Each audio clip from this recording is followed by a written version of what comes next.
Hi అండి, welcome to my channel. నేను మీ శ్రావణి. ఇవాళ నేను మంచిగా క్రిస్పీగా పకోడీ చేసి చూపించబోతున్నాను.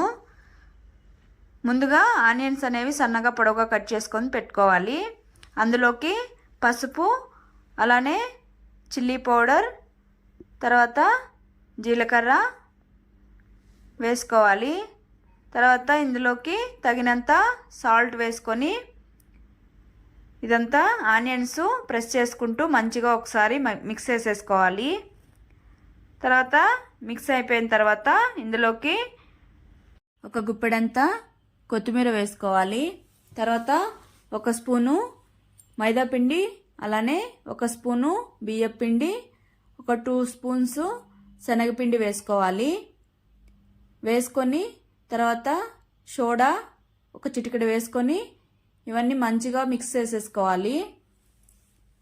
మిక్స్ చేసుకున్న తర్వాత బాగా మరిగినటువంటి ఆయిల్ని ఒక స్పూన్ వేసుకొని అలానే కొద్దిగా వాటర్ యాడ్ చేసుకోవాలి.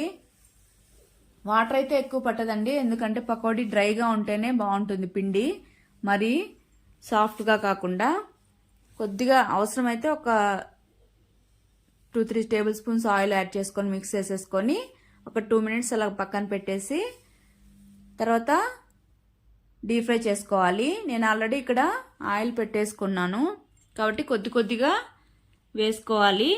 మరి పెద్ద పెద్ద పకోడీలాగా కాకుండా ఇలాగా కొద్దిగా వేసుకుంటే సైజు మంచిగా త్వరగా కుక్ అయిపోతుంది, అలానే క్రిస్పీగా ఉంటుందండి పకోడీ అయితే. చూడండి మంచిగా వచ్చింది. తర్వాత తీసి పక్కన పెట్టుకొని తర్వాత మళ్ళీ ఒకసారి వేసి చూపిస్తున్నాను. ఇలా కొద్దిగా వేసుకుంటే మంచిగా క్రిస్పీగా వస్తాయండి పకోడీ. అంతే అండి, బయట వర్షం పడినప్పుడు మంచిగా వేడివేడిగా పకోడీ చేసుకొని తింటే భలే ఉంటుంది కదండి. చూడండి ఎంత బాగా వచ్చిందో పకోడీ అయితే, చాలా బాగా వచ్చింది. తర్వాత ఈ పకోడీ కూడా తీసి పక్కన ఉంచుకొని సర్వ్ చేసేసుకోవడమే అండి. ఈజీగా ఇలా చేసేసుకోవచ్చు పకోడీ అయితే. ఇంకెందుకు మరి ఆలస్యం, మీకు కూడా తినేయాలనిపిస్తుంది కదా. మంచిగా కూల్గా ఉన్నప్పుడు వెదరు ఇలా చేసుకొని తింటే చాలా బాగుంటుంది. మీరు ట్రై చేసి మీకు ఎలా వచ్చిందో కామెంట్ చేయండి. Okay, bye, take care.